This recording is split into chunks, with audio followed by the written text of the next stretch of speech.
voice of America.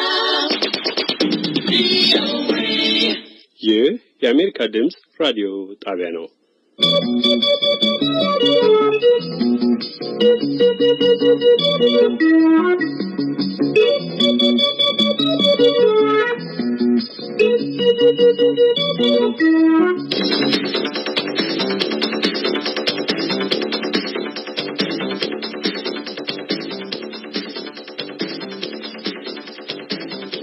የኢትዮጵያን ፖለቲካና ምጣኔ ሀብት ሁኔታ የመቀየር ሐሳብ ይዞ በ1983 ዓመተ ምህረት ወደ ስልጣን የወጣው አማጺው ኢህአዴግ መንግስት ከሆነ በኋላ ባለፈው 20 ዓመታት ያሳየው ክፉ የሚጭቆና አካሄድ አካባቢያዊና የጎሳዎችን መከፋት አስከትሏል ሲል ካርኔጊ ኢንዶመንት ፎር ኢንተርናሽናል ፒስ የተባለው ዓለም አቀፍ የሰላም ቅኝት ተቋም ገለጸ።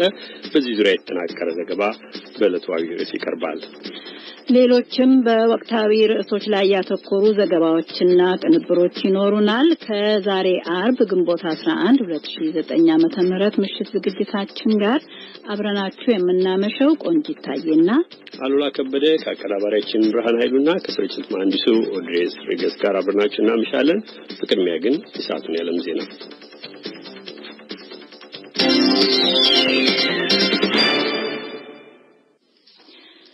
ለሶማሊያ እየተሰጠ ያለው የሰብአዊ እርዳታ ውጤት እያስመዘገበ መሆኑን የገለጹት አንድ የዓለም አቀፍ ቀይ መስቀል ማህበር ባለስልጣን የቀጣይ እርዳታ አስፈላጊነት ጉልህ መሆኑንም አስታውቀዋል።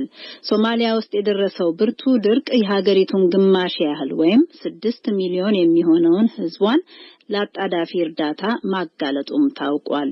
ከናይሮቢ መሐመድ ዩሱፍ የላከው ዘገባ አለ። አዲሱ አበባ ያቀርበዋል።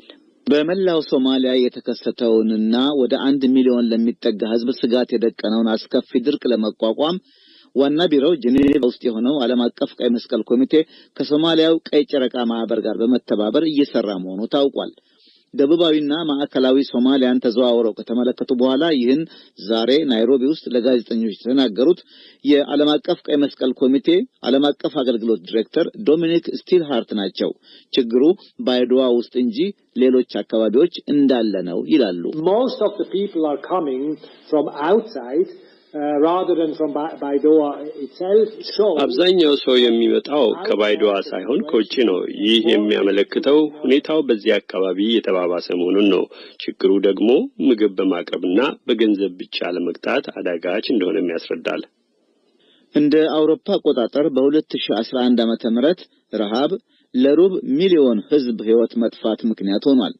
የዚህ አመቱ የእርዳታ አቅርቦት ፈጣን እንደሆነ የገለጹት ዲሬክተሩ ስራው ግን ገና እንደሆነ ወይም ቀጣይነት ያለው መሆኑንም አልሸሸጉም። Even if the rains are good, this is not going to change the situation immediately.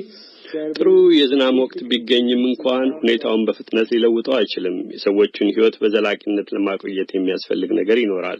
ይህን ለማድረግ እንደ ዓለም አቀፍ ቀይ መስቀል ኮሚቴ ያሉ ሰብአዊ ድርጅቶች ያስፈልጋሉ። ይሄ ሶማሊያ ውስጥ በየጊዜው የሚያስፈልግ ለመሆኑ ግልጽ ማስረጃ ነው። የተባበሩት መንግስታት ድርጅት እንዳስታወቀው ሶማሊያን ከረሃብ ለማዳን በዚህ አመት ብቻ የ831 ሚሊዮን ዶላር ተጨማሪ እርዳታ ያስፈልጋል። አድማጮች ዜናው የሚተላለፍላችሁ ዋሽንግተን ዲሲ ከሚገኘው የአሜሪካ ድምጽ ራዲዮ ጣቢያ የአማርኛ ቋንቋ አገልግሎት ነው። የዩናይትድ ስቴትስ ፕሬዝዳንት ዶናልድ ትራምፕ በፕሬዝዳንትነት የመጀመሪያቸው የሚሆነውን የውጭ ሀገር ጉብኝት ለማድረግ በዛሬው ዕለት ለመነሳት እየተዘጋጁ ነው። በጥቂት ጊዜ ውስጥ ይነሳሉ። በፖለቲካ ትርምስ የታመሰውን የዋይት ሃውስን ቤተመንግስት ትተው ነው የሚጓዙት ሚስተር ትራምፕ። አንዳንድ ፖለቲከኞች በአሁኑ ወቅት በዋይት ሃውስ ያለውን ቀውስ የሪቻርድ ኒክሰን ፕሬዝዳንትነትን ካስወገደው ከዋተርጌት ቅሌት ጋር እያወዳደሩት መሆናቸውን ዘጋቢያችን ጄፍ ካስተር ባጠናቀረው ዘገባ ጠቅሷል። አዳነች ፍስሐዬ ታቀርበዋለች። ትራምፕ የሚጎበኟቸው ሀገሮች ሳውዲ አረቢያና እስራኤል ሲሆኑ ወደ ቫቲካንም ይጓዛሉ። ትራምፕ በያዝነው ሳምንት ቀደም ሲል ስለ ጉብኝቱ ተናግረው ነበር። With the safety, security and interests of the American people as my priority, I will strengthen all friendships. ለአሜሪካ ህዝብ ደህንነትና ጥቅም ቅድሚያ በመስጠት የቆዩት ወዳጅነቶችን አጠናክራለሁ። አዲስ አጋሮችንም እፈልጋለሁ። ሙስሊሞችን እንደማያምኑ ከመናገር ያልተቆጠቡትና ሙስሊሞች ወደ ሀገራቸው እንዳይገቡ ለማገድ የሞከሩት ዶናልድ ትራምፕ ሳውዲ አረቢያ ላይ ሙስሊም መሪዎች ፊት ቀርበው ስለ እስላም እምነት ንግግር ያደርጋሉ። ፕሬዝዳንት ዶናልድ ትራምፕ ከእስራኤል የተገኘውን ምስጢራዊ ስለላ መረጃን ለሩሲያ ባለስልጣኖች አውጥተዋል በመባሉ እስራኤል ውስጥን ችግር ሊጠብቃቸው ይችላል። በስትራቴጂያዊ ዓለም አቀፍ ጥናቶች ማዕከል የሚሰሩት ተንታኝ ሄዘር ኮልኒ ፕሬዝዳንቱ በአገር ውስጥ የገጠማቸው ችግር በውጭም ሳይከተላቸው አይቀርም ይላሉ። I think the world is just fascinated right now with what is going on within Washington and ዓለም በአሁኑ ወቅት በዋሽንግተን ስለሚካሄደው ነገር በጣም ተገርሟል። በሚደረጉት ምርመራዎች የዚህ ፕሬዝዳንት ፖለቲካዊ ዕድሜና ዘላቂነት አስደምመውታል። ዋናው ጥያቄ ይህ ነው። ይህ ታዲያ ፕሬዝዳንቱ በደረሱበት ቦታ ሁሉ ሊያባንናቸው ይችላል። የዩናይትድ ስቴትስ ፕሬዝዳንት ከሮማው ርዕሰ ሊቃነ ጳጳሳት ፍራንሲስ ጋርም ተገናኝተው ይነጋገራሉ።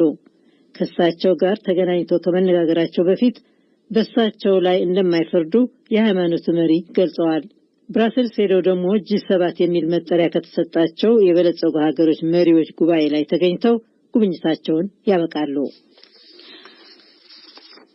እንደ ፕሬዝዳንት የመጀመሪያቸው ለሚሆነው ዓለም አቀፍ ጉብኝት አሁን ሊሄዱ እየተሰናዱ ያሉት ዶናልድ ትራምፕ ታዲያ የፌዴራሉ ምርመራ ቢሮ FBI የቀድሞ የብሔራዊ ጸጥታ አማካሪያቸው ላይ የሚካሄደውን ምርመራ እንዲያቆም ግፊት አላደረኩም ሲሉ አጥብቀው አስተባብለዋል። የሳቸው የምረጡኝ ዘመቻና ሩሲያ በህዳሩ ፕሬዝዳንታዊ ምርጫ ላይ ተጽዕኖ ለማሳደር ተመሳጥረው እንደሆነ ለማወቅ ለሚደረገው ምርመራ ልዩ መርማሪ ወይም ልዩ አቃቤ ሕግ ማስፈለጉ ላይም ጥያቄ አንስተዋል። ትራምፕ ትናንትና ጉብኝት ላይ ከነበሩት የኮሎምቢያ ፕሬዝዳንት ሁዋን ማኑኤል ሳንቶስ ጋር ሆነው በዋይት ሃውስ ባደረጉት ጋዜጣዊ ጉባኤ ሚስተር ትራምፕን አንዱ ጋዜጠኛ ከስራ ያባረሯቸው የብሔራዊ ጸጥታ አማካሪው ማይክል ፍሊን ምርመራ እንዲገታ በወቅቱ የኤፍቢአይ ዳይሬክተር ኮሚ ላይ ግፊት አድርገዋል ብሎ ሲጠይቅ አላረኩም፣ ወደ ሌላ ጥያቄ እንለፍ ሲሉ ባጭሩ መልሰዋል። የሩሲያ ጣልቃ ገብነት ጉዳይ የሚመረምሩ ልዩ አቃቤ ሕግ መሾማቸውን አከብራለሁ ያሉት ፕሬዝዳንቱ ነገር ግን ምንም የሚመረመር ነገር የለም ሲሉ አክለዋል። የተደረገ መመሳጠር የለም፣ ሁሉም ጠላቶቼም ሳይቀሩ የለም ነው ያሉት። ስለዚህ ሬኮርድ እያስመዘገብንበት ወዳለነው ጉዞ እናምራ ነው የምለው ሲሉ መልሰዋል። ውዝግቦቹ የሀገራችንን አንድነት ያናጋሉ፣ ይከፋፍሉናልም ብለዋል ፕሬዝዳንቱ።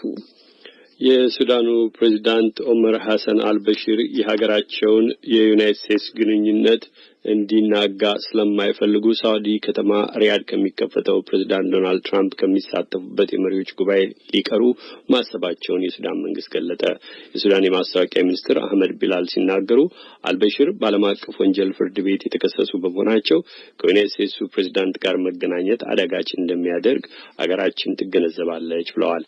የማስታወቂያ ሚኒስትሩ ለአሜሪካ ድምጽ የደቡብ ሱዳን ትኩረት ስርጭት በሰጡት ቃል ፕሬዝዳንት ባሽር በዓለም አቀፍ ማህበረሰብ ውስጥ የሚያደርጉት እንቅስቃሴ ከክሱ ጋር የተቆራኘ መሆኑ ያሳፍራል፣ ነገር ግን ሁኔታዎችን ማወሳሰብ አንፈልግም ነው ያሉት። አያይዘውም ቢላል መጀመሪያ እንደ አውሮፓውያን የዘመን አቆጣጠር በ1997 ዩናይትድ ስቴትስ የጣለችውን ማዕቀብ ሙሉ በሙሉ ማንሳት ላይ ውሳኔ ያሰጣሉ ተብለው የሚጠበቁትን ፕሬዝዳንት ትራምፕን ከአልበሽር ጋር ቢገናኙ ችግር ሊያመጣ ይችላል ሲሉ አክለዋል። ማዕቀቦቹ እንዲነሱ ስለማይፈልጉ ተቃዋሚዎች እድል ይከፍትላቸዋልም ብለዋል። ሱዳን አልበሽር በአሜሪካና አረብ ሀገሮች የመሪዎች ጉባኤ ላይ እንደማይገኙ ያስታወቀችው ዛሬ ጠዋት ነው። ፕሬዝዳንት ትራምፕ በሪያዱ ጉባኤ ላይ ለእስልምና ሃይማኖታዊ ሰላማዊ ራዕይ ያላቸውን ተስፋ በመግለጽ ንግግር ያደርጋሉ ተብሎም ይጠበቃል። ካርቱም ተቀማጩ የፖለቲካ ተንታኝ እስማኤል ኢብራሂም አልበሽር በዓለም አቀፍ ወንጀል ክስ እየተፈለጉ ከዩናይትድ ስቴትሱ ፕሬዝዳንት ጋር መቼም ቢሆን የሚገናኙ አይመስልም ብለዋል። በመጨረሻም ናይጄሪያ የቦኮ ሐራሞችን ጭካኔ የተመላበት አመጽ እየተዋጋች ባለችበት በአሁኑ ወቅት የጦር ኃይሏ ደግሞ የዚያኑ ያህል አደገኛ የሆነ ጠላት ማለትም ሙስና እያሰነካከለው ነው ተባለ። ጽሕፈት ቤቱ ጀርመን የሆነው መንግስታዊ ያልሆነ ድርጅት ትራንስፓረንሲ ኢንተርናሽናል ባወጣው አዲስ ሪፖርት መሰረት የናይጄሪያ ወታደራዊ መኮንኖች፣ ፖለቲከኞችና ሌሎችም ከፍተኛ ቦታ ላይ ያሉ ሰዎች ሽብርተኝነትን ለመዋጋት የታለመ ገንዘብ ወደ ኪሳቸው እየከተቱ ከብረውበታል ብሏል። ገንዘቡ በጉቦ በሌሉ ወታደሮች ስም በሚከፈል ደሞዝ መልክ እንደሚባክን ነው ሪፖርቱ ያወሳው። ከመንግስት ጋር ትስስር ላላቸው የሥራ ተቋራጮች ኮንትራት ያለ ጨረታ እየተሰጠ መጠነ ሰፊ ገንዘብ በሙስና ይወድማል ሲልም አስረድቷል። የናይጄሪያ የመከላከያ መረጃ ኃላፊ ሜጀር ጀነራል ጆን ኤነች ግን ሪፖርቱ የሚያሳዝንና ከእውነት የራቀ ነው ሲሉ አስተባብለዋል። አድማጮች ለሰዓቱ ያለን ዜና በዚሁ ያበቃል። The Voice of America.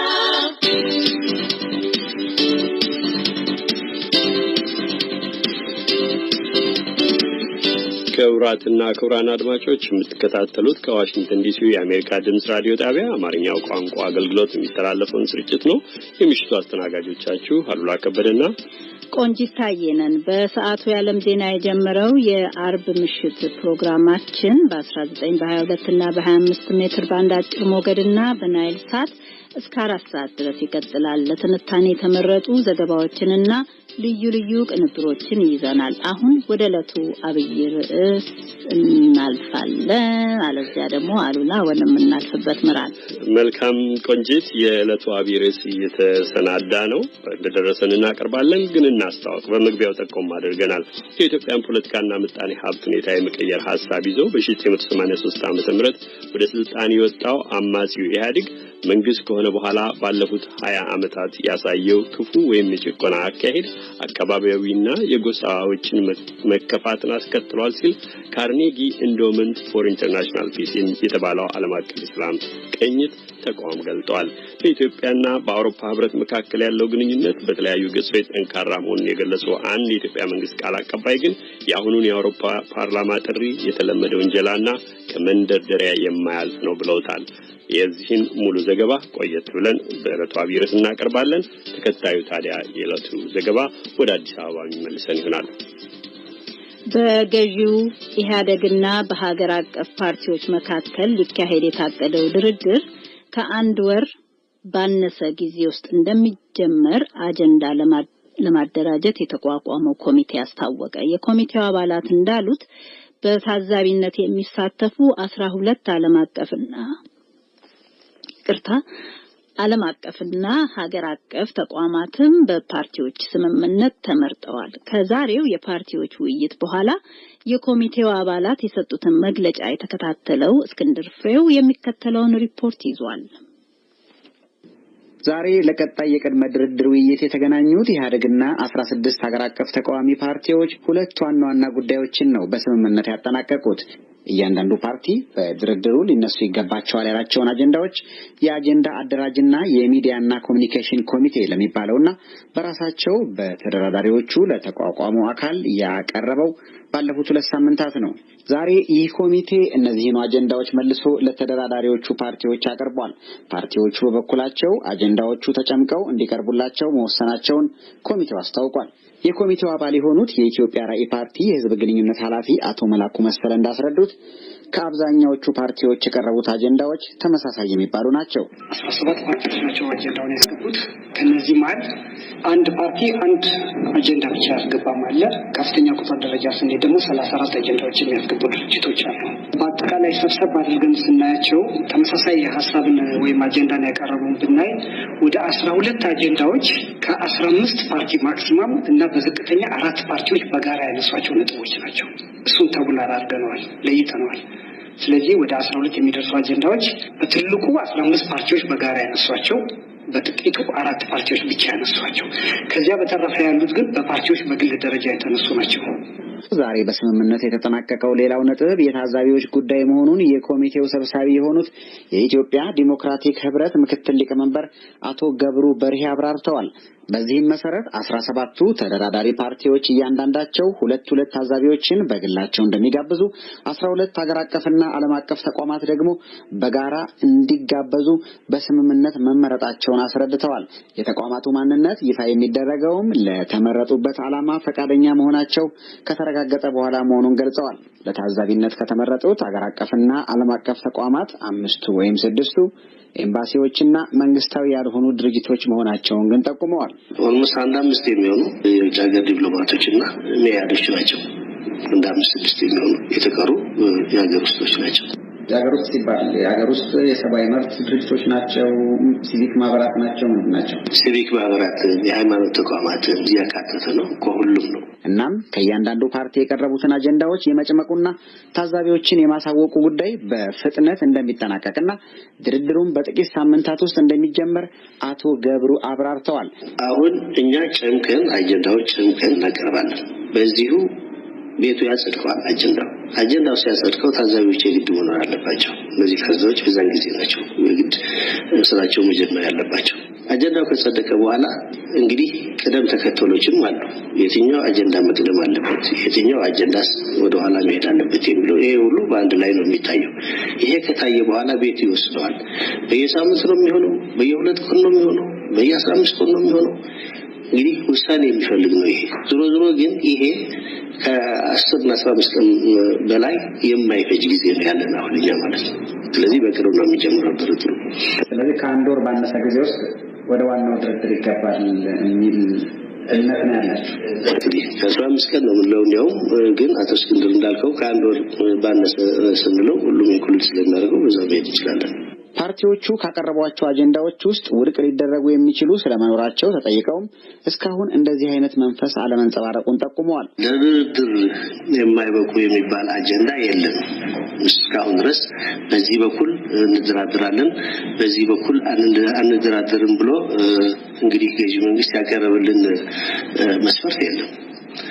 እኛ እስከ ህገ መንግስቱ ማሻሻያ ድረስ የቀሩ አጀንዳዎች አሉ። ህገ መንግስት እንዳትነኩ አላለም። ስለዚህ እስካሁን ድረስ የማይነካ ወይም ደግሞ በድርድር የማንነካው ነገር አለ ብለን አንገምትም። ሰብሳቢው እንዳሉት ኮሚቴው የተጨመቁትን አጀንዳዎች ለፓርቲዎቹ የሚያቀርብበትን ቀን ከወዲሁ መናገር አይቻልም። በአጭር ጊዜ ውስጥ ለማጠቃለል እንደሚሰራ ግን አስረድተዋል። ለአሜሪካ ድምጽ ሬዲዮ እስክንድር ፍሬው ከአዲስ አበባ።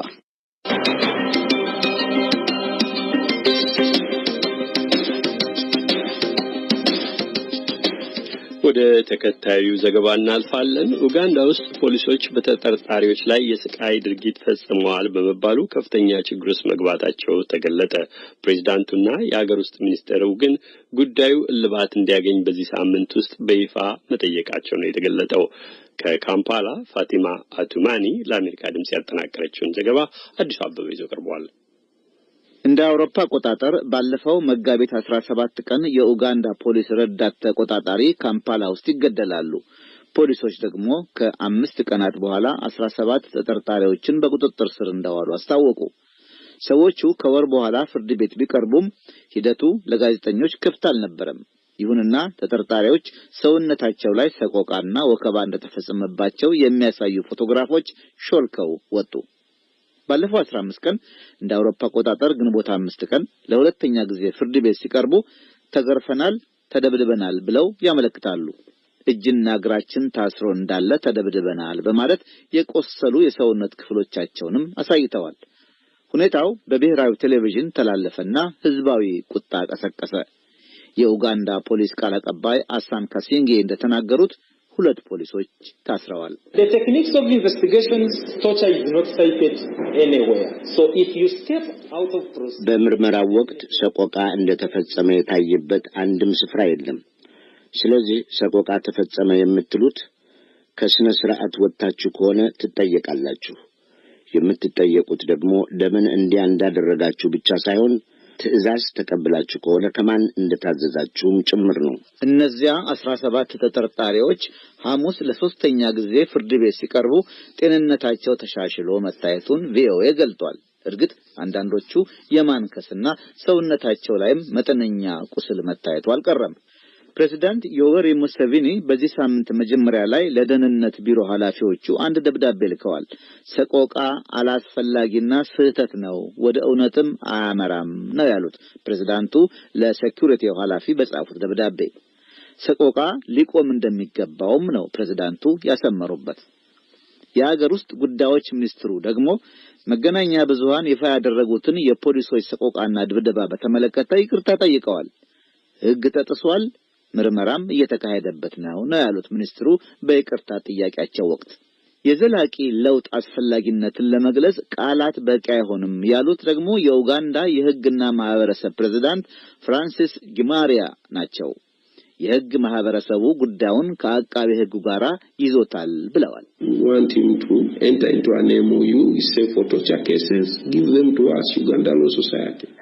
ከአንድ የመግባቢያ ሰነድ ላይ እንዲደረስ እንፈልጋለን። ሰቆቃን የሚመለከት ጉዳይ ወደኛ ወደ ሕግና ማህበረሰብ ቢሮ እንዲመራም ጠይቀናል። እኛ እነዚህን መኮንኖች ወደ ሕግ እናቀርባቸዋለን፣ ምክንያቱም ሰቆቃ የሚፈጽሙት እነርሱ ይመስሉናል። ሰቆቃ ደግሞ ክብረነክ በመሆኑ ተቀባይነት የለውም። ይልቁንም በአሁኑ ዘመን እጅግ ኋላ ቀርና የጭካኔም ተግባር ነው።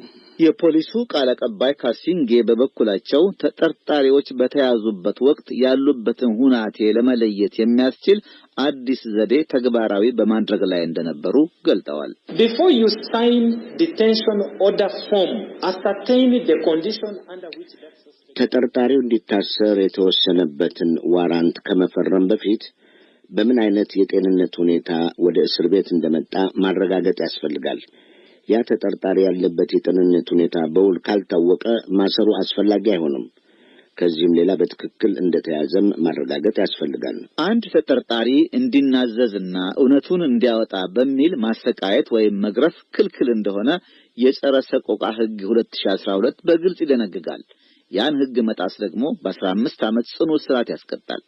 ሰቆቃ መፈጸሙን በውል ማስረዳትና ማጋለጥ ደግሞ ሊቀርብ ያለ ወይም የተዘጋጀ ክስንም ውድቅ ያደርጋል።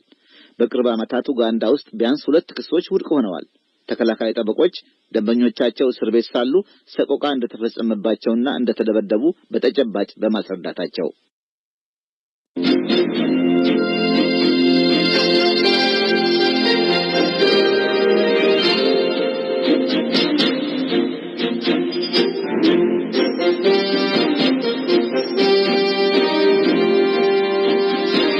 አድማጮች ስርጭታችን እስከ ምሽቱ 4 ሰዓት ይቀጥላል። ቀደም ብለን ያስተዋወቅነው የዕለቱ አብይ ርዕስም እየተሰናዳ ነው፣ እንደደረሰ እናቀርባለን። አሁን ለነገ ምሽት ከተያዘ ሰፋ ያለ ቅንብር የተወሰዱ ድምጾችን እናስቀድም።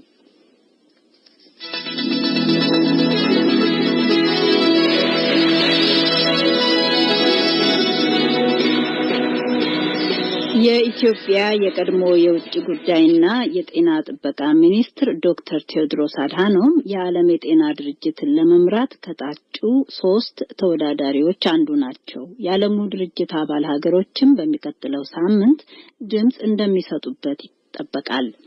የዶክተር ቴዎድሮስ አድሃኖም እጩነት በኢትዮጵያውያን ዘንድ የሐሳብ ክፍፍል ፈጥሯል። በአንድ ወገን ዶክተር ቴዎድሮስ በኢትዮጵያ የጤና ዘርፍ እንዲሁም የዓለም አቀፍ ድርጅቶችን በመምራትና በጋራ በመስራት ዘርፈ ብዙ ለውጦችና መሻሻሎችን አስመዝግበዋል የሚሉት ሲደግፏቸው፣ በአንጻሩ ዶክተር ቴዎድሮስ ያገለገሉት መንግስት የዜጎቹን መብት የሚገፍ ፍትሃዊ የጤና አገልግሎቶችን ለዜጎች ማዳረስ ያልቻለና እንደ ኮሌራ ያሉ በሽታዎችን የተለየ ስም በመስጠት አጣዳፊ ተቅማጥና ትውከት በሚል መድኃኒት እንዳይደርስ አድርጓል።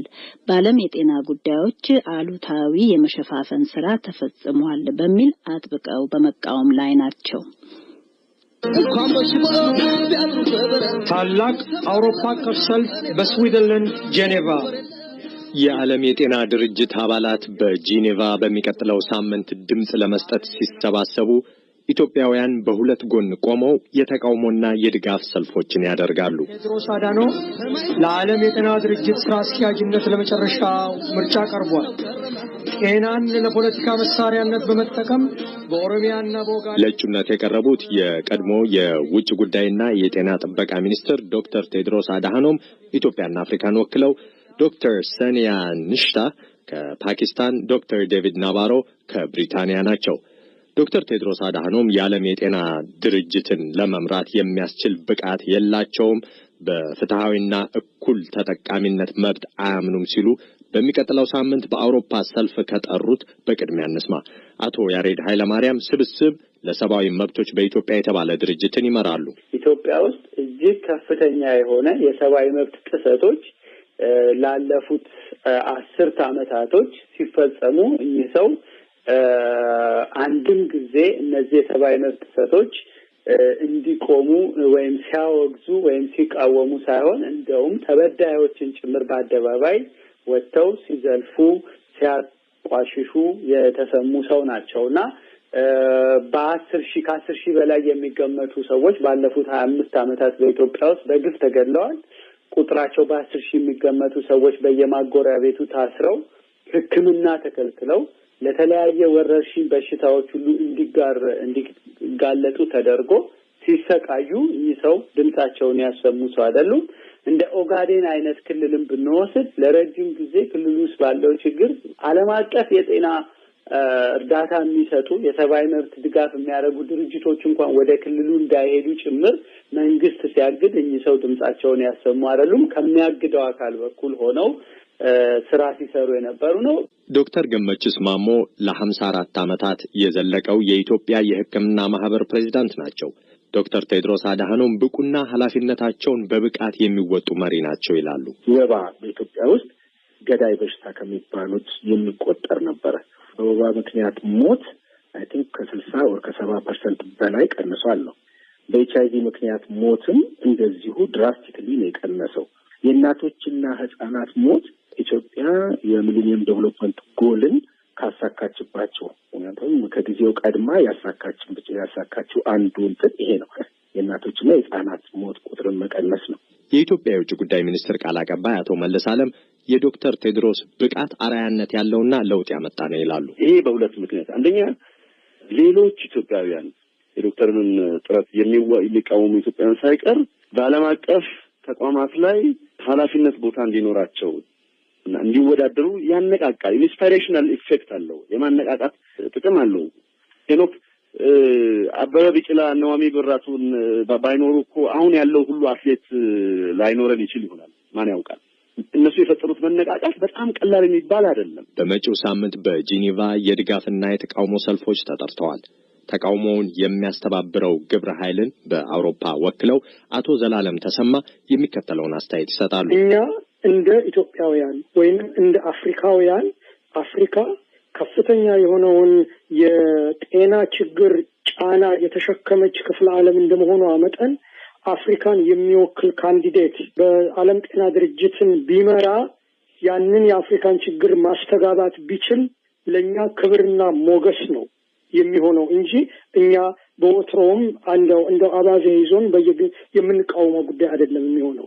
የኛ ችግር ያለው ማናቸው እኚህ ሰው ለዚህ ቦታ የታጩት ሰው ማናቸው ከሚለው ጋርና እሳቸው ከመጡበት የማህበራዊና የፖለቲካ ስርዓት ጋር በተያያዘ መንገድ ነው እኛ የመጀመሪያ ተቃውሟችንን የምናሰማው። ከዶክተር ቴድሮስ አድሃኖም ጋር አብረው የሰሩና እንደዚሁም ደግሞ ስራቸውን የሚቃወሙ በዚህ ወቅታዊና አነጋጋሪ ጉዳይ ዙሪያ በነገው ምሽት በአሜሪካ ድምጽ ሬዲዮ ከምሽቱ 3 ሰዓት ጀምሮ የሞቀ ውይይት ያደርጋሉ። እንድትከታተሉ ከወዲሁ ተጋብዛችኋል።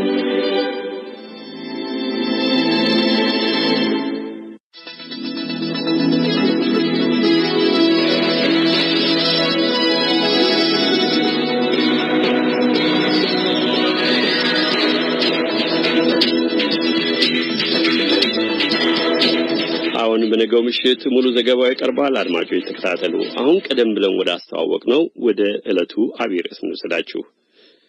የኢትዮጵያን ፖለቲካና ምጣኔ ሀብት ሁኔታ የመቀየር ሐሳብ ይዞ በ1983 ዓመተ ምህረት ወደ ስልጣን የመጣው አማጺው ኢህአዴግ መንግስት ከሆነ በኋላ ባለፉት 20 ዓመታት ያሳየው ክፉ ወይም የጭቆና አካሄድ አካባቢያዊና የጎሳዎችን መከፋት አስከትሏል ሲል ካርኔጊ ኢንዶመንት ፎር ኢንተርናሽናል ፒስ የተባለው ዓለም አቀፍ የሰላም ቅኝት ተቋም ነው የገለጠው።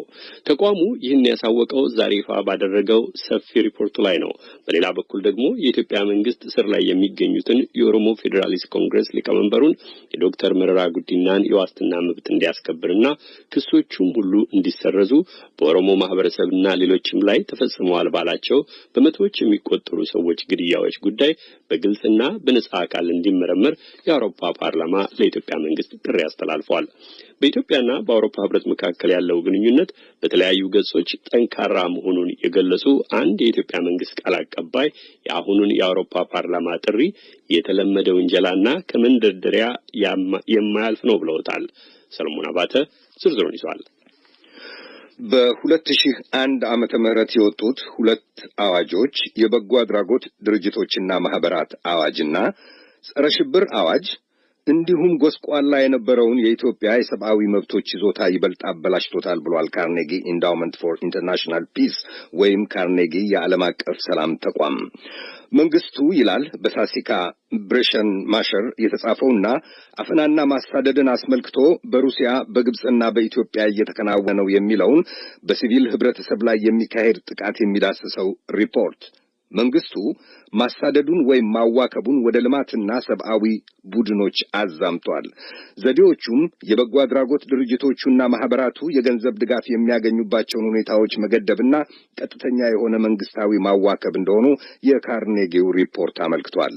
ኢህአደግ ወደ እንዲህ አይነቱ የፖለቲካና ሲቪክ መድረኩን የማጥበብ ወይም የመዝጋት መንገድ የገባው ስልጣኑን ጨምድዶ የያዘበት እጁ እየዛለ በመምጣቱ ነበር ብሏል ሪፖርቱ።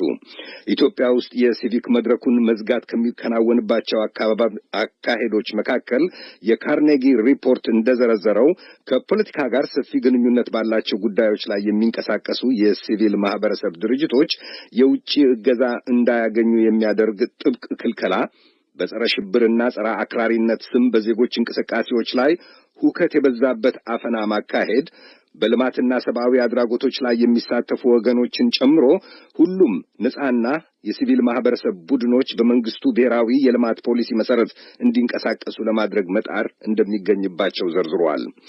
የማህበረሰቡን ነፃነት ለማስከበር ጥረቶች እየተከናወኑ ቢሆንም ኢህአደግ አሁንም ነፃውን ሚዲያና በሲቪል ማህበረሰቡ ላይ ጠርጣራ መሆኑን መቀጠሉን የጠቆመው ይኸው ሪፖርት ከ1980ዎቹ ሁለተኛ አጋማሽና መጨረሻ ዓመታት አካባቢ አንስቶ ኢህአደግ የሚተቹትን ሁሉ ለፓርቲው ታማኝ በመሆኑ ሰዎች እየተካ ነፃ የሰራተኛ ማህበራት ሁሉ በራሱ ቁጥጥር ስር እንዲወድቁ ማድረጉን ሪፖርቱ ያትታል። የፖለቲካው ምህዳር እየጠበበ ሄዷል ሲል ካርኔጊ ከሚዘረዝራቸው መገለጫዎች መካከል ከ1997 ዓመተ ምህረት አንስቶ የተካሄዱ ምርጫዎች ሂደቶችና ውጤቶቻቸውን አስፍሯል። ከ2002 ዓመተ ምህረት ወዲህ ባሉት ዓመታት ውስጥ ቢያንስ 60 ጋዜጠኞች ሀገራቸውን እየጣሉ መሰደዳቸውን የሚጠቁመው ይህ ሪፖርት ሀገሪቱ ውስጥ እየተካሄዱ ናቸው የሚላቸው የማሳደድ አድራጎቶች በሀገር ውስጥ በቀሩ ጋዜጠኞችና ኢንተርኔት አምደኞች ላይ መቀጠሉን ሪፖርቱ ገልጿል። በገጠርም የተስፋፉት የማስፈራራትና የእስራት እርምጃዎች ይላል የካርኔጊ ሪፖርት በሀገሪቱ ውስጥ እጅግ የበረታ የፍርሃት ስሜት እንዲንሰራፋ አድርጓል። ሙሉ የካርኔጊ ሪፖርት በካርኔጊ ኢንዳውመንት ፎር ኢንተርናሽናል ፒስ ዌብሳይት ላይ ወጥቷል። ስለዚህ ሪፖርት የኢትዮጵያ መንግስት የሚለው እንዳለ ለመጠየቅ ወደ አዲስ አበባ ደውዬ የውጭ ጉዳይ ሚኒስቴሩን ቃል አቀባይ አቶ መለስ አለሙን ማምሻውን አነጋግሬያለሁ።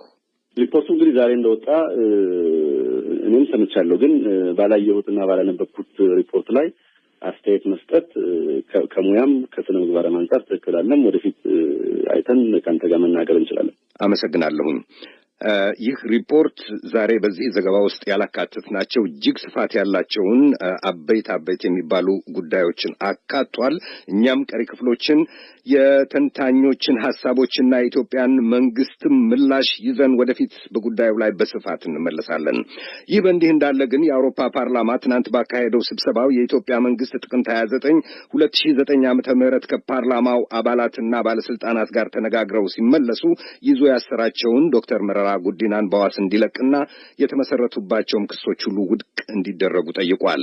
በዚሁ ስብሰባ ላይ ክርክር ተነስቶ በነበረበት ወቅት ከተናገሩት መካከል ፈረንሳዊቷ የተባበረችው አውሮፓ ግራ ነጠቅና የኖርዲክ አረንጓዴ ግራ ነጠቅ ፓርቲዎች እንዲሁም የአውሮፓ ፓርላማ አባል የሆኑት ማሪ ክሪስቲን ቨርዣን ዶክተር መረራ የታሰሩት በመካከላቸው ተገኝተው ስለ ኢትዮጵያ የሰብአዊ መብቶች አያያዝ እማኝነት ሰጥተው እንደተመለሱ መሆኑን አስታውሰዋል። Là, notamment, avec l'arrestation du docteur Merera Gudina à son retour d'Europe où il est venu témoigner ici même de la situation. ሁኔታውን በዝምታ መመልከት አይገባንም። እርምጃው በአውሮፓ ህብረትና በኢትዮጵያ መካከልም የፍልሰትም ተጽዕኖ አለው ብለዋል። የኢትዮጵያ የሰብአዊ መብቶች ሁኔታ ከአስቸኳይ ጊዜ አዋጁ ወዲህ ይበልጥ እየተበላሸ መጥቷል ሲሉም ከሰዋል እንደራሴዋ ቨርዣን። ከእርሳቸው በመቀጠል የተናገሩት የለዘብተኞችና የዲሞክራቶች ጥምረት ለአውሮፓ አባል የሆኑት ሆላንዳዊቱ እንደራሴ ማሪቴ ሻከ የጸረ ሽብር ህጉን አፈጻጸም በብርቱ ከሰዋል። Counter-terrorism laws are being abused, critics are being silenced, and farmland has been expropriated. Hundreds of people have been የጸረ ሽብር ህጉ ተቃዋሚዎችን ለመጉዳት ጥቅም ላይ እየዋለ ነው። ተቃዋሚዎች አፋቸው እንዲዘጋ ተደርጓል። የእርሻ መሬቶች ከገበሬዎች ተነጥቀው ለሌሎች ተሰጥተዋል። የራሱ የኢትዮጵያ የሰብአዊ መብት ኮሚሽን ባለፈው ወር ባወጣው ዘገባ እንዳለው በመቶዎች የሚቆጠሩ ሰዎች ተገለዋል። የሆነ ሆኖ ዓለም አቀፍ የሰብአዊ መብት ተሟጋች ድርጅቶችና መንግስታዊ ያልሆኑ ድርጅቶች በተቃውሞ ወቅት የሞቱ ሰዎች ቁጥር ከዚያ ከፍተኛ እንደሆነ ይናገራሉ። Today we call on the government of Ethiopia to respect the rights to freedom of expression, including press freedom of critics. ዛሬ የኢትዮጵያ መንግስት የመናገር ነጻነትን፣ የተቺዎችን መገናኛ ብዙሃን የመጠቀም መብት ሁሉ እንዲያከብር እንጠይቃለን። የኢትዮጵያ መንግስት እስካሁን ያላነሳቸውን የአስቸኳይ ጊዜ አዋጅ ማስከበሪያ ህጎች እንዲያነሳ፣ በተለይም የምግብ እርዳታ ለሚያስፈልጋቸው ሁሉ በያሉበት የተራዶ ድርጅቶች ሰብአዊ እርዳታ እንዲያደርሱ መንገዱን ክፍት እንዲያደርግ እንጠይቃለን። የአውሮፓ ኮሚሽን የአካባቢ ፖሊሲ ጉዳዮች ኮሚሽነሯ ኮሪና ክሬቱም በአውሮፓ ህብረትና በኢትዮጵያ መካከል ስላሉት ግንኙነቶች ተናግረዋል። Ethiopia is an important partner and the situation warrants the EU's close attention. ኢትዮጵያ ጠቃሚ ባልደረባችን ናትና አገሪቱ ውስጥ ስላለ ሁኔታ የአውሮፓ ህብረት ቅርብ ክትትል እንዲያደርግ ግድ ይላል። ስለዚህ የአውሮፓ ህብረትና የኢትዮጵያ ስትራቴጂካዊ ግንኙነቶች የሚያሳስቡን ጉዳዮች ላይ የምንወያይበትና መፍትሄም የምንሻበት ነው። The visit of High Representative Mogherini to Addis Ababa in March was an opportunity to discuss. ባለፈው መጋቢት ወር ከፍተኛ የአውሮፓ ህብረት ተወካይ ማርጋሪኒ በአዲስ አበባ ያደረጉት ጉብኝት በሀገሪቱ የተከሰቱ የፖለቲካ ጉዳዮችን ከጠቅላይ ሚኒስትሩ ጋር ለመነጋገር ጥሩ አጋጣሚ ነበር። በአስቸኳይ ጊዜ አዋጅ ወቅት የሰብአዊ መብቶችንና መሰረታዊ ነጻነቶችን ማክበር ከተቃዋሚ መሪዎች ጋር ተአማኒ ውይይት ማድረግ አስፈላጊ መሆኑን ለመግለጽ ነበር። የአውሮፓ ፓርላማን የትናንት ጥሪዎች አስመልክቶ የውጭ ጉዳይ ሚኒስቴሩን ቃል አቀባይ አቶ መለስ ዓለምን ሐሳብ ጠይቄ ነበረ። አቶ መለስ የፓርላማውን አያያዝ፣ አካሄድ፣ ጥሪና ውሳኔ አጣጥለውታል። አመሰግናለሁ አቶ ሰለሞን። የዚህን ክርክር ሂደት እናውቀዋለን።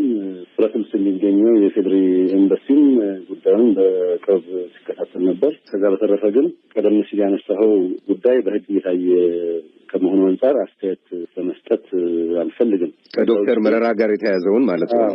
የአውሮፓ ህብረት ፓርላማ ያቀረበው ውንጀላ አዲስ አይደለም። ከዚህ በፊት የሚቀርቡ ውንጀላዎች ናቸው። ብዙም ትርጉም ያላቸው አይደሉም። የአውሮፓ ህብረት ካሉት ተቋሞች አንዱ የአውሮፓ ህብረት ነው። ግን ሌሎች የድርጅቱ ክንፎች አሉ። የአውሮፓ የልማት ኮሚሽን አለ እና ኮሚሽነሮች፣ የውጭ ግንኙነት ምክር ቤት አለ ወዘተ። ከነዚህ ተቋሞች ጋር የኢትዮጵያ መንግስት ያለው ግንኙነት በጣም የሰመረና ጠንካራ ነው። ከወራት በፊት በስትራቴጂክ አጋርነት ለመተባበር ተስማምተዋል። 6 ዘርፎችንም በመለየት ለምሳሌ ጸረ ሽብር ጥረት፣ አካባቢነትን በመከላከል፣ በመልካም አስተዳደር፣ በሰብአዊ መብት ጉዳዮች ላይ በጣም መጠነ ሰፊ በሆነ መልኩ ለመነጋገር በጋራ ለመስራት ስምምነት ተፈራርመዋል። ከዚህም በተጨማሪ ከመልካም አስተዳደርና ሰብአዊ መብት አንጻር የተዘጋጀ መድረክ ሁሉ ነበር በዚህ ዓመት። ስለዚህ የአውሮፓ ፓርላማ ያሳለፈው ውሳኔ ኢትዮጵያ ከአውሮፓ ህብረት ጋር ካላት ግንኙነት ጋር የሚመጥን አይደለም። በነገራችን ላይ አንተም የምክር ቤቱን ስብሰባ ተከታትለው ከሆነ ይሄ ምክር ቤት ወደ 751 አካባቢ አባሎች ነው ያሉት። ከአውሮፓ ህዝቦች ፓርቲ ወደ 220 አካባቢ ወንበሮች አሉት። የሶሻል ዲሞክራቶች ወደ 190 አካባቢ አሉት። በዚህ ደረጃ ነው ክፍሉ 7 አካባቢ ፓርቲዎች። በዚህ ከ751 የምክር ቤቱ መቀመጫ ውስጥ 100 እንኳን አይደለም በዚህ ስብሰባ የተገኙ። ከነዚህም ውስጥ 16 ያህሉ ናቸው ተሰጥቶ የሚባሉት። ስለዚህ ይሄ የአውሮፓ ፓርላማን የተለመደ ሩትን የሆነ ስብሰባና ከስብሰባው የሚገኘው ውጤት ወይም ተላለፈ የሚባለው ውሳኔ የህግ ተጽዕኖ የሌለው ሌጋሊ ዌይት የሌለው ከዚህም በተጨማሪ ደግሞ የአውሮፓ ፓርላማ የውጭ ጉዳይን በተመለከተ ሲምቦሊክ የሆነ ምልክታዊ ከመሆኑ በዘለለ ምንም ውሳኔዎችን በማሳለፍ የሚመጣ ነገር የለም። ኢትዮጵያና የአውሮፓ ህብረት ባላቸው መራሄ መንገድ መሰረት የጀመሩትን ስትራቴጂካዊ አጋርነት ትብብር አጠናክረው የሚቀጥሉ ነው የሚሆነው። ስለዚህ ይሄ ፋይል እንደ ሌሎቹ ቀደም ሲል የወጡ የውሳኔ ሀሳቦች ሁሉ መደርደሪያ ላይ የሚቀርብ ነው። የህግ ተፈጻሚነት የለውም፣ ብዙ ትርጉም የለውም ለማለት ነው እና የኢትዮጵያ መንግስትም ግምት ውስጥ አያስገባውም ማለት ነው እንደሚሉኝ ከሆነ ይህንን ትርጉም የለውም፣ የተጻፈበትን ቀለም ያህል ዋጋ የለውም። ይህ ዘገባና ከአቶ መለስ ዓለም ጋር ያደረኩት ሙሉ ቃለ ምልልስ ዌብሳይታችንና ፌስቡክ ገጻችን ላይ ይገኛል። ለአሜሪካ ድምጽ ሰሎሞን አባተ ነኝ፣ ዋሽንግተን።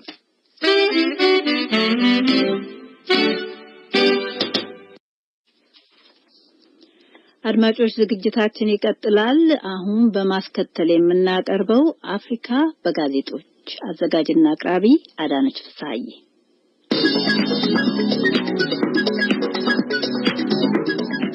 አፍሪካ በጋዜጦች የተሰኘው ፕሮግራማችን ስለ አፍሪካ ከተጻፉት የተወሰኑትን ጨምቆ ያቀርባል። ዶክተር ቴድሮስ አድሓኖም ለዓለም አቀፍ የጤና ድርጅት መሪነት ጠንካራ ተወዳዳሪ መሆናቸው ተገለጸ። የኢትዮጵያ የቡና ምርት እጥፍ ገቢ ለማግኘት በሚያስችል መንገድ እየተሻሻለ መሆኑ ተዘገበ። የሚሉትን ርዕሶች ነው በዛሬው ቅንብራችን የምንመለከተው። ዋሽንግተን ፖስት ጋዜጣ በትንታኔ መልክ ያወጣው ጽሑፍ የኢትዮጵያ የጤና ጥበቃና የውጭ ጉዳይ ሚኒስትር ሆነው ያገለገሉት ዶክተር ቴድሮስ አድሓኖም ለዓለም አቀፍ የጤና ድርጅት ዋና ስራ አስኪያጅነት ከሚወዳደሩት መካከል አንዱ መሆናቸውን ጠቅሶ በአፍሪካ ህብረት፣ በፓሲፊክና በካሪቢያን ሀገሮች የተደገፉ በሀገራቸው መልካም ስም ያላቸው ጠንካራ ተወዳዳሪ ናቸው ይላል። ዶክተር ቴድሮስ የጤና ጥበቃ ሚኒስትር በነበሩበት ወቅት የኢትዮጵያን የጤና ጥበቃ ስርዓት በሚያስደንቅ ሁኔታ ለማስፋት ችለዋል። የህፃናትና የእናቶች ሞት በብዛት ቀንሷል። በወባ በሽታ የሚሞቱ ሰዎች ቁጥርም ቀንሷል። በቀላሉ በማይደርስባቸው የገጠር አካባቢዎች የጤና ጥበቃ ስርዓት እንዲደርስ አድርገዋል። ነገር ግን ከ11 ዓመታት በፊት በኦሮሚያ ክልል ኮሌራ በሽታ በገባበት ወቅት አጣዳፊ ተቅማጥና ትውከት በሽታ ነው በማለት ኮሌራ የሚለውን ስም ከመጠቀም ሀገሪቱ ተቆጥባለች። ዶክተር ቴድሮስ አድሓኖም በሽታውን በመደበቅ ጉዳይ ይኑሩበት አይኑሩበት ባይታወቅም በሳቸው ስልጣን ወቅት ነው የተደበቀው። ኮሌራ ሲገባም ለዓለም የጤና ድርጅት ማሳወቅ ያስፈልጋል ይላል ዋሽንግተን ፖስት ጋዜጣ ላይ የወጣው ጽሑፍ። አያይዞ ግን ጽሑፉ ካለፈው ዓመት ወዲህ አዲስ አበባን ጨምሮ በድርቅ በተመታው ሶማሊያ ክልል አጣዳፊ ትውከትና ተቅማጥ በሽታ ገብቷል። ካለፈው ጥር ወር ወዲህ በወር 3500 የሚሆኑ ሰዎች በአጣዳፊ ትውከትና ተቅማጥ እንደተያዙ አውስቷል። ኢትዮጵያ ስሙን ኮሌራ ትበለው አትበለው የሀገሪቱ መንግስት በሽታውን እየታገለ ነው። የጤና ጥበቃ ሚኒስቴር ኮሌራ ባይለውም ካለፈው ዓመት ወዲህ የኢትዮጵያ መንግስት በሽታው ወደ ገባባቸው አካባቢዎች 1200 የሕክምና ባለሙያዎችን ልኳል።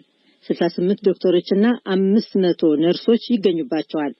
100 የሕክምና ማዕከሎች መስርተዋል በማለት ዋሽንግተን ፖስት ጋዜጣ ላይ የወጣው ጽሑፍ ጠቁሟል። ቶማስ ፍራይደን የተባሉ ለረጅም ጊዜ የዩናይትድ ስቴትስ የበሽታ ቁጥጥርና መከላከያ ዳይሬክተር የነበሩት ሐኪም በበኩላቸው ተመራጭ ባይሆንም ኢትዮጵያ ብቻ ሳትሆን ብዙ ሀገሮች ኮሌራን አተት ብለው ለዓለም የጤና ድርጅት ያስታውቃሉ። የተለያዩ ነፃ ግምገማዎች በገለጹት መሰረት የዶክተር ቴድሮስ አድሓኖም አመራር ኢትዮጵያ በፍጥነት የህፃናትን ሞት በመቀነስና በዚህ ረገድ የሚሌኒየም ግብን በማሳካት በኩል ከጥቂት የአፍሪካ ሀገሮች አንዷ ለመሆን በቅታለች። ዶክተር ቴድሮስ ወደ 40,000 የሚጠጉ እንስት ማህበረሰባዊ የጤና ሰራተኞችን አሰልጥነው ሰዎች በእተትና በሌሎች በሽታዎች እንዳይሞቱ በማስተባበር ክትትል በማድረግ እንዲረዱ አድርገዋል። የበሽታ ቁጥጥርና መከላከያ ማዕከል ዳይሬክተር በመሆን ኢትዮጵያ ስመላለስ በማህበረሰብ የጤና አጠባበቅ አመርቂ መሻሻል አይቻለሁ። የሆስፒታል አገልግሎት ሲሻሻል በሽታን የመከላከል ስርዓት ሲመሰረት ተመልክቻለሁ ሲሉ ቶማስ ፍሬደን ለዋሽንግተን ፖስት ጋዜጣ በጻፉት ደብዳቤ አስገንዝበዋል።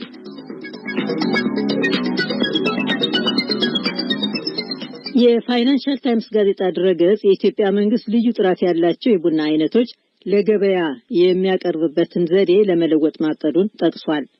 የተመራጩ የአራቢካ ቡና ባለቤት የሆነችው ኢትዮጵያ በቡና አምራችነት ከዓለም 5ኛዋ ስትሆን መንግስት ለውጥ የሚያደርገው ገበሬዎች ከፍተኛ ጥራት ያለው የቡና አይነትን በብዛት እንዲያመርቱ ለማበረታታት መሆኑን ፋይናንሻል ታይምስ ጋዜጣ ላይ የወጣው ዘገባ አውስቷል።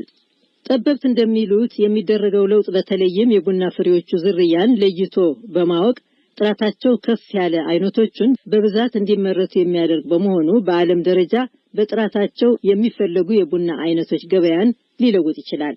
ኢትዮጵያ ውስጥ የሚደረገውን የቡና ገበያ ለውጥን በሚኒስትርነት የሚመሩት ዶክተር አርከበ ዑቅባይ የኮሎምቢያን ልምድ በመከተል የሚደረገው ለውጥ ወደ ውጭ የሚላከው የኢትዮጵያ ቡና ገቢ አሁን ካለው $1 ቢሊዮን ከፍ ሊል ይችላል ማለታቸውን ዘገባው ጠቅሷል። የቡና ምርቱን በሚገባ ካከናወን ነው አሁን ከምናገኘው እጥፍ የሆነ ገቢ ልናስገኝ እንችላለን። ዓላማችን የቡናዎቹን ዝርያ ማሻሻልና ገበሬዎቹ የቡና ምርታቸውን እንዲያበራክቱና የቡና እርሻዎችን እንዲያሰፉ ማበረታታት ነው ሲሉ ዶክተር አርከበ ማስረዳታቸውን የፋይናንሻል ታይምስ ዘገባ ጠቁሟል። ከ9 ዓመታት በፊት የተጀመረው አሰራር አብዛኞቹ የተለያየ ዝርያ ያላቸው ቡናዎች አንድ ላይ ተደባልቀው ወደ ምርት ገበያ ልውውጥ ይላኩና ለጨረታ ይቀርባሉ። እንዲህ አይነቱ አሰራር ታዲያ ቡናዎቹ ከየትኛው ክፍል ወይም ዝርያ እንደመጡ ለይቶ ለማወቅ ስለማያስችል ዋጋቸው ዝቅ እንዲል ያደርጋል። ምክንያቱም የልዩ ቡናዎች ገበያ የተደባለቁትን የቡና አይነቶችን ሳይሆን ቡናዎቹ ከየትኛው ክፍል እንደመጡና ዝርያቸው ምን እንደሆነ ለይቶ ማወቅን ይጠይቃልና። አሁን የኢትዮጵያ መንግስት ባደረገው ለውጥ መሰረት ግን ወደ ምርት ገበያ የሚላኩት ቡናዎች ሁሉ ለጨረታ ከመቅረባቸው በፊት ሳይደባለቁ ተለይተው ይቀመጣሉ። በዚህ መልክ ዝርያዎቹን ለማወቅ ይቻላል። የውጭ ሀገራት ኩባንያዎች ደግሞ ቡና አምርተው ወደ ውጭ እንዲልኩ ይፈቀድላቸዋል።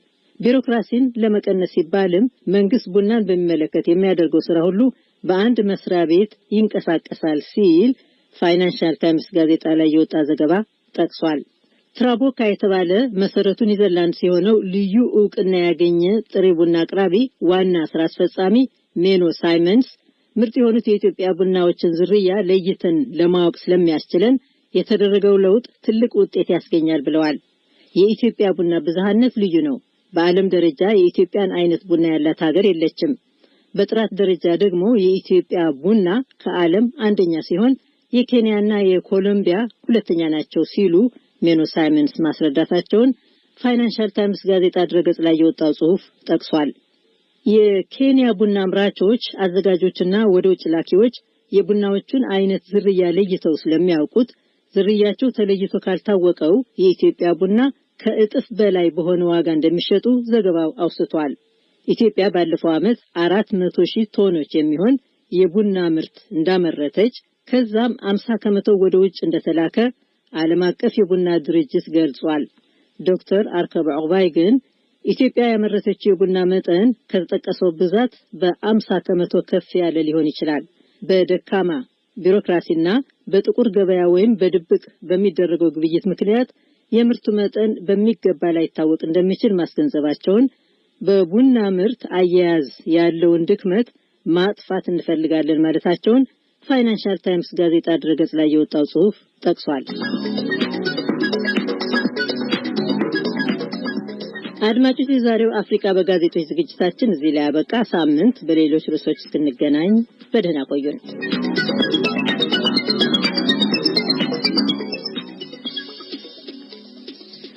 አድማጮች፣ ወደ ምሽቱ የመጨረሻ ቅንብር እንሻገራለን። እሰጥ አገባ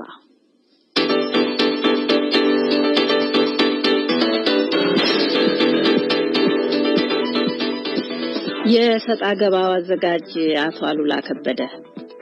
የዛሬው ዝግጅት ከወትሮው ለየት ያለ እንደሆነ ጠቅሰሃል። ልክ ነው ቆንጂት፣ አመሰግናለሁ። ስለ ክርክር ባህል ይልቁንም ስለ ፕሮግራሙ ራሱ ጭምር ነው። ከዚህ ቀደም ይህ ፕሮግራም ሲታወቅ በኢትዮጵያ የፖለቲካ ውይይቶችና ክርክሮች የግለሰቦች ላይ ያላተኮሩ የፖለቲካ ጭብጥ ላይ ወይም ደግሞ የሚነሱ ሀሳቦች ላይ ያተኮሩ ለማድረግ የተጠነሰሰ ነው። በዛ መንገድ ነው ብዙ ጊዜ ሌሎች መድረኮች ላይ በባላንጣነት የሚታዩ ሰዎች ሀሳባቸውንም በአግባቡ ማቅረብ በማይችል ሁኔታ ስሜት ገንፍሎ የሚታይበትን በዚህ ፕሮግራም የለም ሀሳባችሁ ላይ አትኩራችሁ ማቅረብ ትችላላችሁ የሚል መግቢያ ላይ ረዘም ያለ ማሳሰቢያ እናቀርብ ነበር ቀደም ሲል። አሁንም አስታውሳቸዋለሁ፣ ግን በጭብጥ ላይ ያተኮረ ጠንከር አድርገው ውይይት አይደለም ክርክር ነውና ጠንከር ያለ ሀሳባቸውን እንዲያቀርቡ የሚያምኑበትን ይበጃል የሚሉትን ነገር እንዲያደርጉ ለማድረግ የተዘጋጀ ነው። ታዲያ ቆንጂት ፕሮግራሙ በማሳያነት የተጠቀመው በቅርቡ ከዚህ ዓለም በሞት የተለዩትን የዚህ ፕሮግራም ተሳታፊ አቶ ፈቃደ ሸዋቀናን ነው። የረጅም ጊዜ ተባባሪ ናቸው። አቶ መኮንን ካሳ ከሲያትል ዋሽንግተን የቀድሞ የኢህአዴግ ደጋፊዎች ማህበር ሰብሳቢ ወይም አስተባባሪና የኢትዮጵያ መንግስት ፖሊሲዎች በመደገፍ ከአቶ ፈቃደ ጋር ለረጅም ጊዜ በተለያዩ ርዕሶች ላይ ለክርክር ቀርበዋል። እንደ አቶ ፈቃደ ሸዋቀና ሁሉ ደግሞ የመንግስትን ፖሊሲ በመቃወም ይቀርቡ የነበሩት አቶ ግዛው ለገሰ ሁለቱ ናቸው እንግዲህ እንግዶች የነበሩት። ባለፈው ሳምንት ጀምር አድርገናል። አቶ ግዛው ከሚሉት እንነሳለን። መልካም እንስማ። ፈቃደ እኛ በተለይ ተቃዋሚ አካባቢ ያለነውን ሰዎች ሀሳብ በመወከል የፖለቲካ እምነቱ ብቻ ሳይሆን በሰብአዊነቱ ከሌሎች ግለሰቦች ወይም ድርጅቶች ጋር ከማይስማማቸው ማለት ነው የሚያደርገው ግንኙነት ይገልጸዋል። ይሄንን ትልቅ ማሳያ አድርጌ የምወስደው ዶላት ዚልንዶን 42 ዩኒቨርሲቲ ፕሮፌሰሮች መባረራቸውን አስመልክቶ የጊዜው የትምህርት ሚኒስቴር ወይዘሮ ገነት ዘውዴ በሬዲዮ ቃለ ምልልስ ላይ ችሎታ የሌላቸው ክህሎት የሌላቸው ሰዎች ናቸው የተባረሩ በሚለውን የሰጠው መልስ ጽሑፍ ማለት ነው የፈቃደም ማንነት ይገልጻል። ሲጀምር ለገነት ዘውዴ እንደ ቀድሞ ባልንጀራው ምንም ቂም እንደሌለው አሁንም በልቡ ፍቅር ብቻ እንዳለውና ከዛ ግን ወደ ፖለቲካው አልፎ የሷን ስብዕና ሳይነካ እኔ ይሄንን የምጽፍልሽ ልጆቼና የልጅ ልጆቼ ችሎታ የሌለው አባት አለን እንዳያስቡ ነው በሚል በተከበረ መልክ መልስ የሰጠ ነው።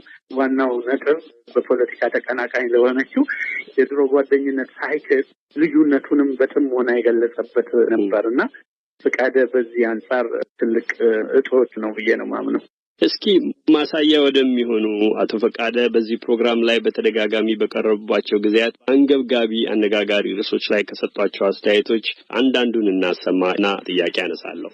እዛ ሀገር ውስጥ ዴሞክራሲያዊ የሆነ የፖለቲካ ድባብ የለም።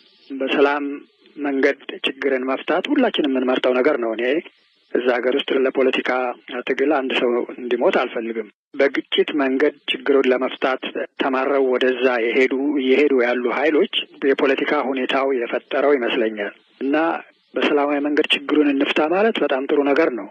ግን ያንን ለማለት ለዛ የሚሆን ነገር ማመቻቸትን በመንግስት በኩል ይጠይቃል። ምን አድርገ ነው እና በእኔ ተርም እኔ በምለው መንገድ ግባ ነው ሰላማዊ መፍትሄ ማለት ወይስ ሰጥቶ መቀበል፣ ዋስትና መስጠት፣ የሀገሪቱን የፖለቲካ ሁኔታዎች መቀየር እና ዲሞክራሲያዊ ስር እንዲረግጥ በማድረግ ለሁላችንም የሚሆን ሁላችንም እኩል የምንሳተፍበት የፖለቲካ ድባብ መፍጠር ነው የሚያስፈልገው። እንደሰማችኋቸው አቶ ፈቃደ ለሁላችንም የሚሆን ይላሉ። ሰጥተው መቀበልን አጽንኦት ሰጥተው ሰላማዊ መፍትሄ ሊገኝ የሚችለው ወደዛ በሚያመሩ መንገዶች መከተል ፈቃደኝነት ሲኖር ነው ይላሉ። መንግስትን ፈጸመ በሚሏቸው ነገሮች ለመተቸት ሳያመነቱ ጠንከር ያሉ አስተያየቶችን ሰጥተው ነገር ግን ከግጭት የራቀውን መንገድ ለመምረጥ ሁሌም ቦታ እንዳለ ነው የሚናገሩት። ቀደም ብላችሁ ከምታነሷቸው ነጥቦችም ጋር ይያያዛል። እስኪ ይሄን የማስታወሻ ድምጽ ተከትሎ አቶ መኮንን። አቶ አሉላ ይሄ እኮ ነው በተወሰነ ደረጃ አንዳንድ ግለሰቦችን ትልቅ ሰዎች ናቸው አርቀዎች ያስባሉ ብለን እንድንዘክራቸው የሚያደርገን አንድን ኢትዮጵያዊ፣ አንድን ግለሰብ፣ አንድን የሰብአዊ ፍጡር በማንኛውም ነገር ላይ አደጋ ላይ እንዲወድቅ፣ እንዲሞት፣ በደል እንዲደርስበት አለመፈለግ እንደዚህ አይነት ሁኔታዎች እንዳይፈጠሩ ወቀሳም የሚያስፈልገውን አካል በመውቀስ መንግስትም ያልሆነ የፖለቲካ ድርጅት ይሁን በመውቀስ ያንን ነገር ደግሞ ለማሳካት የሚጥረውን ደግሞ አካልም ሆነ ግለሰብ በማበረታታት ላይ የተመሰረተ ንግግር፣ እውቀት የተሞላበት መከር መስጠት እኮ ነው አንድን ሰው ወይም አንድን ግለሰብ ትልቅ ነው የሚያሰኘው። እና ይሄን ቢሆን እሳቸው በልጆቻቸው፣ በቤተሰባቸው፣ በሀገራቸው ሕዝብ ላይ በደል እንዳይደርስ፣ ችግር እንዳይደርስ ያሉት ሁኔታዎች በሰላማዊ መንገድ እንዲፈቱ ቅድሚያ መስጠት ይገባል ብሎ አስቦ ይሄንን ደፍሮ መናገር፣ በተለይ ደግሞ በተወሰነ አካል ግጭት እና የተለያዩ በጉልበት በጦርነት የሚመጡ መፍትሄዎች ያስፈልጋሉ እየተባለ በሚሰበክበት ጊዜ እንደዚህ አይነት አቋም ይዞ ወጥቶ አመዛዝኖ መናገር ትልቅ ችሎታ ነው። ይሄ ነው ከሁሉም ኢትዮጵያዊ የምንጠብቀው እና እሳቸውም ይሄንን ማለታቸው በተምሳሌነት እንትን ማቅረብ ተቀድቶም ለወደፊቱ ሌላ ሰው እንዲማርበት ሆኖ መቆየቱ በጣም የሚያስደስት ነገር ነው። አመሰግናለሁ አቶ መኮንን። ይህን አስተያየት የሚሰጡት ምናልባት ዘግየት ብለው መከታተል ለጀመሩ አድማጮቻችን አቶ መኮንን የኢትዮጵያ መንግስት ፖሊሲዎች ደግፈው፣ አቶ ፈቃደ የኢትዮጵያ መንግስት ፖሊሲዎች ተቃውሞ በሚያደርጓቸው ክርክሮች ላይ የጠነከረ ክርክር በሚታይበት መንፈስ ነገር ግን መከባበርና ዋናው ዓላማ የኢትዮጵያውያን ፍላጎት ቅድሚያ በሚሰጥበት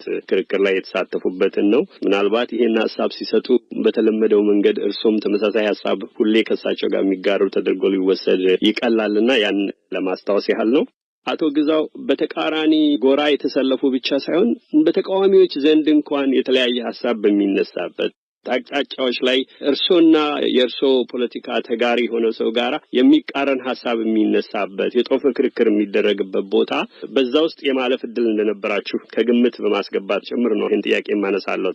በኢትዮጵያ የፖለቲካ ባህል በተለይ የተቃረነ ሐሳብ ካለ ወዲያውኑ ጠላትነት የሚፈረጅበት ሐሳቡ ላይ ከማተኮር ይልቅ ወደ ሰውየው የሚኬድበት የተነሱበትን ሁኔታ ትቶ በኋላ በጥል የሚደመደምበት በተለያዩ መድረኮች እናያለን።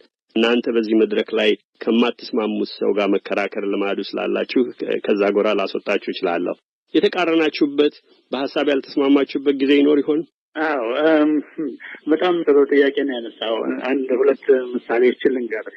በመጀመሪያ አጠር ባለ መልክ በ1998 ይመስለኛል ህወሓትና ሻዕቢያ ሲዋጉ ፈቃደና እኔ በአንድ ኢትዮጵያ የሚባል ሬዲዮ የተቃዋሚ የነበረ ሬዲዮ አብረን እንሰራ ነበረ። ፈቃደ ከሌሎች የአንድ ኢትዮጵያ አባል ከሆኑ ሰዎች ጋር ሆኖ የኢትዮጵያን ጦር መደገፍ አለብን ብሎ ስብሰባ ጠርተው ገንዘብ አሰባስበው ከኢትዮጵያ ይመጡ የነበሩ በአብዛኛው የህወሓትን ሹማምንትና አባይ ፀሐይን ጭምር አስተናግደው ጦርነቱ እስኪፈጸም ድረስ ድጋፋቸውን ገልጸው ነበረ።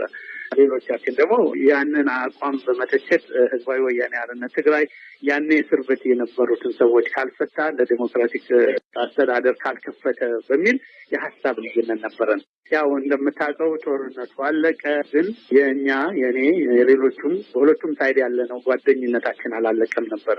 ቅድም እንዳልኩት በፖለቲካ ብቻ ሳይሆን በማህበረሰባዊ ግንኙነት፣ በለቅሶ፣ በክርስትና፣ በምርቃት እናደርግ ነበር። ሁለተኛው አጠር ባለመልክ ልገልጸው የምፈልገው ቅዳሜ ታውቀው ይሆናል ሙሉጌታ ኃይሉ የሚባል ጓደኛችን የዛሬ 5 ዓመት ገደማ እስከሞተበት ጊዜ ድረስ ራት እንበላ ነበር አብረን እና ከይቅርታ ጋር እዛ ግሩፕ ውስጥ ያሉትን ብጠች ሙሉጌታ ኃይሉ መይሶን ነበር፣ ፈቃደ ኢህአፓ ነበር፣ እኔ ኢህአፓ ነበር፣ ተሾመ ጉዶ ህዝባዊ ወያኔ ሓርነት ትግራይ ውጪ ሳይሆን ሜዳ ድረስ የተዋጋ ቀደም ታጋዮች የነበረ እንዲሁም አልፎ አረጋዊ በርሄም ሲመጡ የነበረበት አንዳንድ ጊዜ ሰሆነ አካባቢም የነበሩ ሰዎች አብረን እንል ነበር እና በእነዚህ ራቶች ላይ ምሳዎችም በዓል ሲኖር እንደውም ረዝም ባለ ጊዜ ከብሔር ጥያቄ እስከ ግለሰብ መብት በቋንቋ ማንከራከርበት ነገር አልነበረም። ሞቅ ያለ ጠንከር ያለ ክርክር ተከራክረን ግን ጓደኝነታችን ማህበራዊ ግንኙነታችንን ጠብቀን የኖርንበት ነው።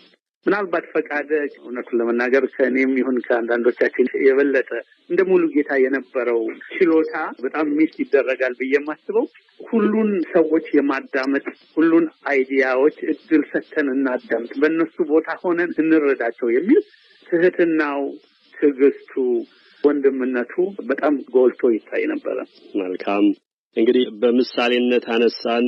በኢትዮጵያ ባህል ተቃረነ ሐሳብ ይዞ የፖለቲካ ክርክር ይልቁንም ደግሞ አወዛጋቢ ነገሮች ላይ መነጋገር መደማመጥ ገና እያደገው እየተጀመረ ነው በምንልበት ባህል ውስጥ ያን አራያነት ያሳዩ የነበሩ ዛሬ በመሐከላችን የሌሉ አቶ ፈቃደ ሸዋቀና በዚህ ፕሮግራም ተደጋጋሚ ተሳታፊ ናቸው። እናንተም የምታስታውሱና በቅርበት የምታውቁትን በክርክር ጭምር የተሳተፋችሁባቸው መነሻዎች ዋቢ ያደረገ ነው።